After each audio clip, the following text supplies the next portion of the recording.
Hey guys, Ramsey here. Welcome to another video. Today we're doing an early impression video on a house that's been coming up on the channel a lot. It showed up yesterday in a live stream, showing up today in an early impression video, and tomorrow we actually have an interview with the perfumer. It'll probably be closer to 4:30 Central Standard Time on Wednesday, March 8th, based on my work schedule, but we've been telling people but between 4 and 4:30 we will get the show on the road. And so this house is called Clandestine Laboratories, and it's run by a gentleman named Mark Sage. And I'm really enjoying getting to know the house. Go check out my live stream yesterday where I tested 6 fragrances of his for the very first time. And you know, there is so much out there to explore in Fragcom. To the people who say, oh, you're not a real frag head if you don't know about Clandestine Laboratories, or, you know, if you're just discovering this house, then you don't know what you're talking about. I say bollocks to that. This journey is all about learning and exploring and growing and smelling new things. And, you know, there is so much out there to smell, and you can't smell everything. As much as a frag head, as I just dropped it, as a frag head, you want to smell everything. It takes time. It takes time, and it takes understanding, and it takes experience, and it takes getting to know things and having an open mind.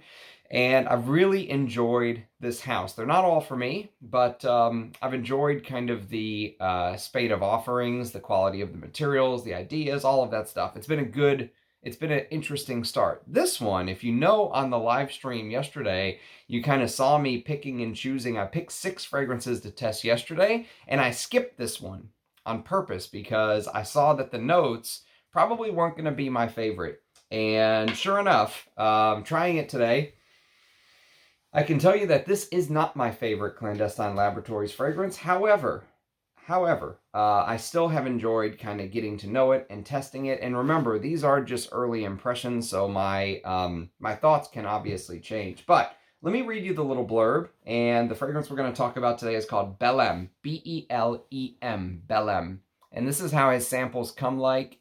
They come in this little style sampler. And I like the fact that it's not those crappy little ones that even the high-end niche houses like Xerjoff use, those terrible atomizers that, you know, if you watched some of my Xerjoff early impression videos, you know, sometimes they don't even spray. Like I have trouble spraying those other ones sometimes, so I'm very happy that, you know, at least they come in these. This is a good start as far as sampling goes. So let's read the blurb, and then we'll talk about it a little bit. I'll give you kind of my initial impression. It's only been on my skin now for about 3 hours or so. So it's a true early impression. I wanted to put this out before our interview yesterday to, you know, continue to do more videos on the brand and put my thoughts out there. So at least, you know, what I think about the perfume is out. So it says, named for the historic coastal city in Portugal, it was inspired by a great smelling bay hedge across from the marina, the salty sea air and the feeling of being near the water, and by the wonderful vanilla custard pastels de Bellem.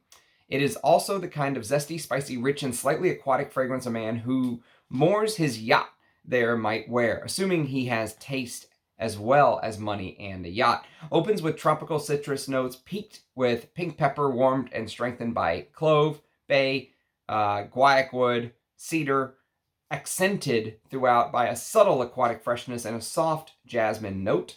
This is fairly strong stuff, but has a sunny, natural warmth, freshness, and dry, woody richness that keeps it from becoming a typical citrus aquatic. Notes include lime, bergamot, bay, basil, lemongrass, pink pepper, jasmine, clove, lily of the valley, balsams, cedar, guaiac wood, sandalwood, oak moss, tonka, vanilla, and sea air. And instantly, I'll tell you, there's a couple fragrances that popped in my head when I first sprayed. And this fragrance so far basically has 2 parts. It has an opening, and the opening reminds me of a perfume that you will have seen on my channel a couple times. And it is this. This is Jacques Fath Green Water. So this is the original from 1947. There was a recreation that Cecile Zarokian did. Basically, the story goes that Cecile Zarokian went to the Osmotech, and this is a patented, basically family secret, if you will. So Giancarlo, who runs the Osmotech, could not, give her the formula to use to recreate it, even though she was working on behalf of Jacques Fath. She had to kind of smell what was there and then do her own recreation. And this fragrance, Jacques Fath Green Water, is known for something. It's known for the biggest amount of neroli used in any masculine perfume. And I think it's only something like 5% of the composition is neroli. But even that is a huge amount because neroli is a very, very expensive ingredient. It is not an ingredient to be trifled with. It is a ingredient that costs a lot of money, especially high quality neroli. People don't realize just how expensive of an ingredient it is. And so you get this, minty neroli freshness here with this orange blossom-like feeling. I think the story goes that this came out in the 40s. It was then re-released when Eau Sauvage kind of came out in the 60s and took off like a rocket, because this has this freshness that can kind of compete with Eau Sauvage. And so when you first smell Bellem, the very first thing that comes to mind is this big blast of neroli in my mind. And I like to smell things before I look at the note listing. So when I was making my notes, I went, oh, huge blast of like neroli, orange blossom, petit grain, which is like the sticks and twigs and, of the orange blossom tree.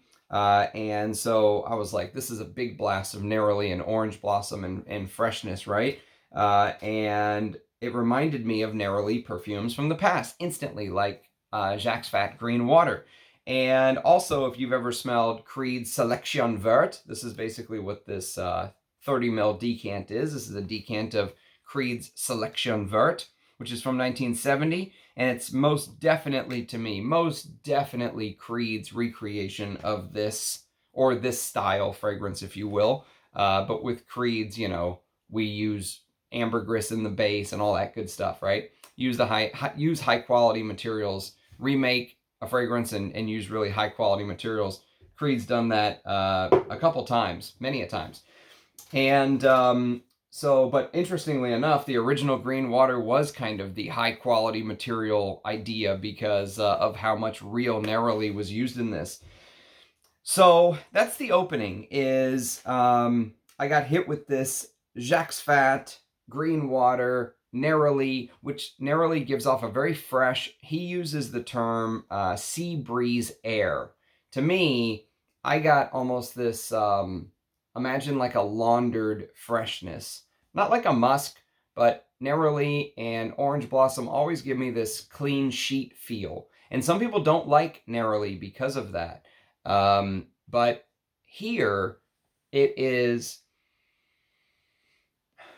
kind of a throwback to the past, but now that I've had a chance to kind of smell some of Mark Sage's creations, and I can't kind of wait to hear his thoughts on some of this, now that I've kind of had a chance to smell some of his creations, I get some of these, hints to what I smelled from yesterday.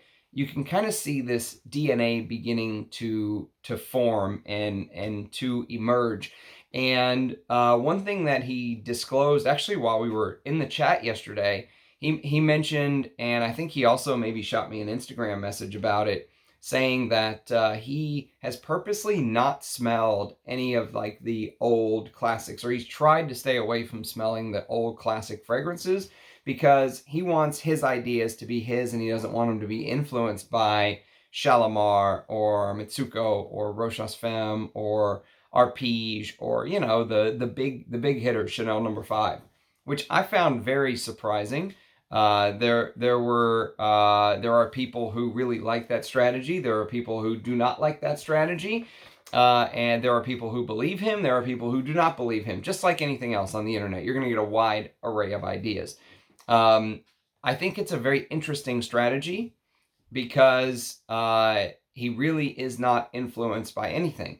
He is kind of just smelling the materials. He's getting his nose on as many materials as he can, as many perfume materials as he can, but they're his creations. They're his kind of ideas, if you will.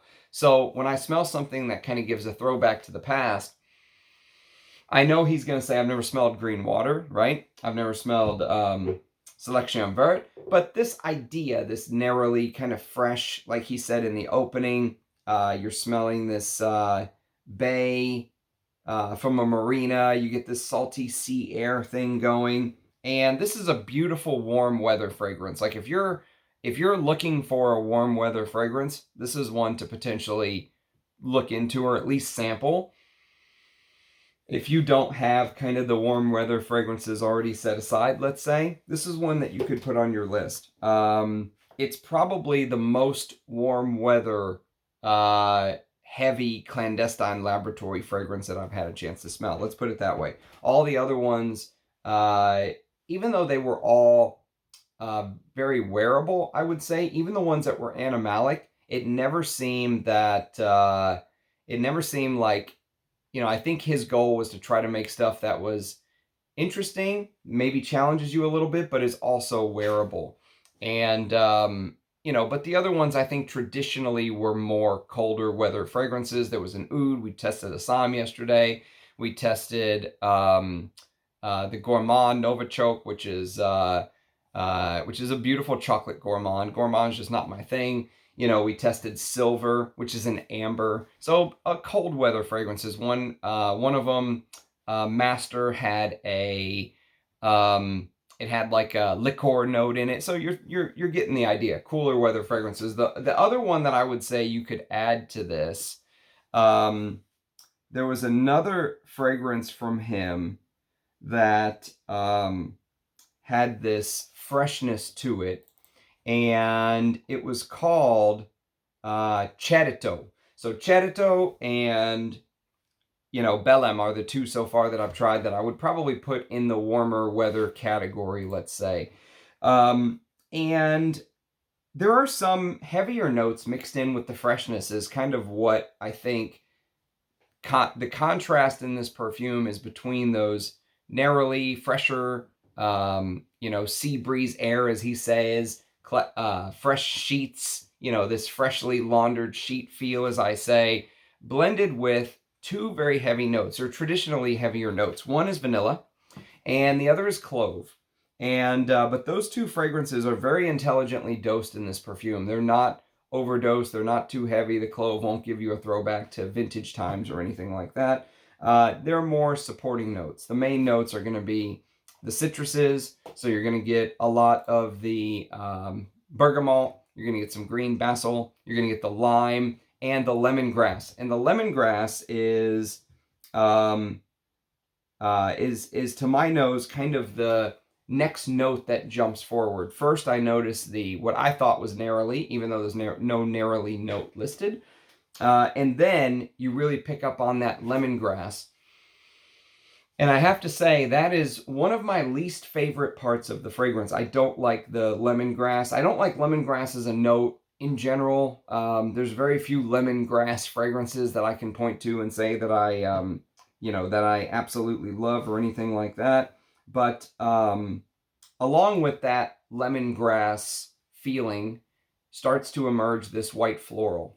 And the white floral is kind of a floral freshness. So narrowly on one hand is kind of a floral fragrance, and then you have jasmine. So you have two florals that kind of combine in this scent. And mixed with those florals, you're going to start to get, to my nose, again, it's not listed as a note, but I started to get some of this green pepper, which I smelled in a couple other Clandestine Laboratory creations. It's a very rarely used note. I don't think I've really seen very many people use that green pepper note. It gives it a little bit of distinction to the peppery quality. There's also some pink pepper, which makes this feel slightly more on the easier to wear side. And I think Bellem is supposed to be an easier to wear fragrance. It's supposed to be kind of a hot weather days. You want to wear something that's citrusy and fresh. But the pepper and the florals, the jasmine, the narrowly, I still think there's narrowly in here. He'll probably tell me there isn't any, but I still think there is some. And I'm picking up some of the balsamic notes. So probably within the first half an hour, you're going to start to get, half an hour to 45 minutes, you're really going to start to get those balsamic notes coming into the fragrance. The biggest difference to my nose is the balsamic and vanilla nature of the scent. So if you compare it to some of these fragrances from the past, you know, if you take something like Jacques Fath Green Water, you know, if you know anything about green water or Selection Verte, there's no balsamic notes in here. There's no vanilla. There's no heavier notes. These are very fresh, you know, even ethereal. And when I say balsamic, when I say you know, when I say vanilla, balsamic type notes, one thing that I started to smell, and as it went further into the dry down, it's about hour 3 right now, and I'm still getting it even right now. There's something slightly smoky to the scent, almost incensey. If you've ever smelled Amouage Honor Man, Honor Man has this mixture of lemony elemi mixed with pepper. And lemony elemi and pepper, I think, makes it a great warmer weather Amouage to wear. For some reason, the combination of notes here, maybe it's the Gaiac wood, because Gaiac wood can sometimes come across as smoky. Some people call Gaiac wood like the barbecue wood. Sometimes it has this barbecue-like accord to it. So maybe it's the Gaiac wood that's giving it this smokiness, contrasted with the you know, pencil-like shavings of cedar here. There's some green notes that will also make an appearance. You're going to get like this bay leaf feel, this basil type feel. And, you know, the quality of the ingredients in the scent is superb. It's a well-made fragrance. It's very natural smelling, so it doesn't smell synthetic. For some reason, to my nose, a lot of times whenever I smell these fragrances that try to do this narrowly freshness, it comes across feeling very synthetic. And the one good thing that I can say about this perfume is that it smells very natural to me. It smells natural. It doesn't smell cheap. Sometimes narrowly, maybe because it is such an expensive ingredient, and maybe because some of these houses try to kind of cheap out on it, if you will, it comes across smelling cheaper. You know, almost like you're smelling a cheaper drugstore fragrance, right? This doesn't have that vibe to me. Everything smells very natural and well made. However, to my nose, the fragrance does still fall flat in that it doesn't capture my attention. It doesn't kind of keep me interested. And maybe it's because I have perfumes that would kind of fit into this mold. And again, if you watched my live stream from last night, you will know that I literally skipped over this one on purpose after looking at the notes, because I kind of had an idea of the style of the perfume. This is a very hard sell for me right now, at least where I'm at in my journey. You know, with stuff like this to wear in the heat, with stuff like this to wear in the heat, with, you know, the extra 15 other creeds that are great to wear in the heat that I'm not mentioning. I've got a lot of summer type fragrances that I have to kind of try to get through. So for me, when I smell something like this, it's pretty much a hard sale. And there was a point, probably at about the 1 hour mark, I was like, you know, this is definitely the lowest rated from the Clandestine Laboratories that I've smelled so far for my personal taste. This is all personal taste. Someone else may smell this and say, this is the best Clandestine Laboratory scent. It's all personal taste. And however, I didn't record the video at an hour in. I recorded the video at about 3 hours in. So what I will say is what ends up happening, and what kind of, I think, makes this fragrance interesting, and I'm going to try to pay attention before I go to bed in the next hour or so on what happens as it continues to dry down. But it brings out more and more of the, it seems to me like it brings out more and more of those heavier elements. So the contrast here, and I do love contrast in a fragrance. It's probably one of the best things of a well-made perfume is to have contrast. Like take something like Koros, it has that cleanliness versus that dirty contrast, right? There's so many different types of contrast that you could have in a fragrance. And the contrast here is between the citruses and the fresher sea breeze, white flowery, you know, idea of maybe being in this bay or this cove, as he was mentioning, this marina, as he says, being on your yacht or whatever it is, and this vanilla custard, which I've never tried. I can't say I've tried the exact vanilla custard that he's talking about. I've never been to Portugal, but the fact that it's kind of contrasted between the heavier vanilla, right? The heavier vanilla with these balsamic notes, which seems slightly incensey to my nose for some reason. And again, I'm not 100% sure why. There's no incense. Many of the notes I'm smelling are not here. There's no neroli. There's no incense. There's no green pepper listed. And so, but the big sell for me is if you're someone that goes, oh, I hate summer because, you know, these type of fragrances are boring to me. These citrusy, you know, ethereal cologne style fragrances where you apply them and in a couple hours they're gone and you have to apply them again, right? If these type of fragrances are boring to you and, you know, you're not the type of person that wants to wear this, which I kind of force myself to. I force myself to wear stuff like this because I am one of those people. Summer fragrances are boring to me. And sometimes I will just wear a winter scent. I'll just wear Antaeus or Bellem or, you know, one of my favorites that is usually reserved for winter in the heat because I just don't care. Wear an amouage, you know, a heavy amouage with incense and stuff like that. But if you're that kind of person, but you also want to have a fragrance that is season specific, let's say, Belem. Belem I can easily recommend sampling. You may really like it. For me, that lemongrass thing in the opening put me off a little bit.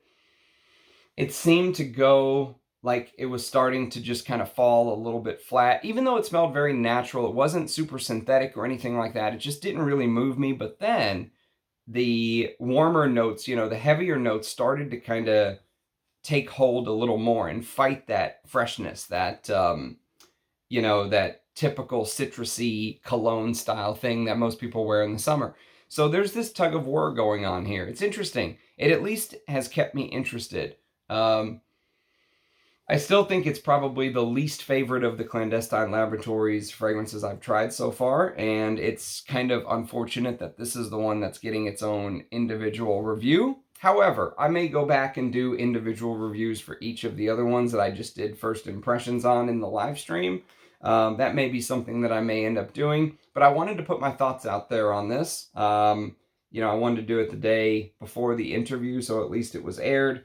And, you know, and then on the interview, we can always, you know, save up your questions, ask Mark some of your questions live on stream tomorrow. Should be a ton of fun.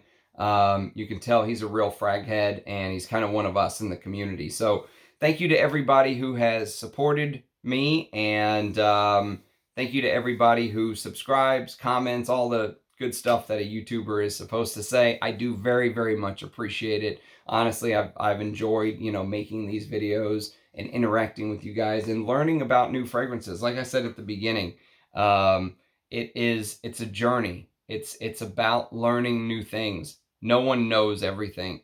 You don't know what you don't know. If you've never smelled these fragrances, this game, this hobby that we have is all about smelling things. It's all about getting to know other people's work and trying new things. And these little indie houses have been very interesting discoveries for me. Like I very recently discovered Darren Allen as another house that I've just tried for the first time in the last couple months. And so, you know, with the state of mainstream perfumery, what it is, and we could go into that. Maybe we'll go into it tomorrow on the live stream even. These type of houses are very important, I think, to keep the balance, because people want the creativity. They want things that are different. They don't want, you know, they want things that are going to stand out from what they just smell at their local department store, at their local Macy's or whatever it is, right? They want things that are different, and that's where these houses, I think, kind of have the advantage. So, Bellem, if you have experience with it, I would love to hear your thoughts and comments down below.